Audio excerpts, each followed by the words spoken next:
আসসালামু আলাইকুম রহমতুল্লাহি ওবারাকাত।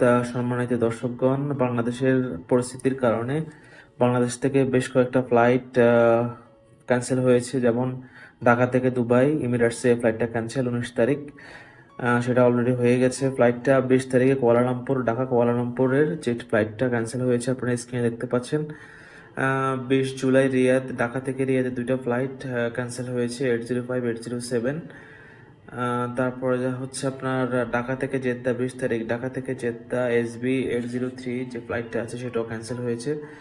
আর আপনারা দেখতে পাচ্ছেন সৌদি এয়ারলাইন্সের ওয়েবসাইট থেকে আপনাদের থেকে দেখাচ্ছি আমি স্ক্রিনে, আপনারা দেখতে পাচ্ছেন যে কোন কোন ফ্লাইটগুলো sorry there is no available flight, তার মানে হচ্ছে ক্যান্সেল হয়েছে। তো এই এয়ারপোর্টে যাওয়ার আগে অবশ্যই আপনারা চেক করবেন আপনাদের ফ্লাইট ক্যান্সেল হয়েছে কিনা। ধন্যবাদ সবাইকে। আর নতুন কোনো আপডেট পেলে অবশ্যই জানাবো। প্লিজ সাথে থাকুন, শেয়ার করুন আপনার বন্ধুদের সাথে।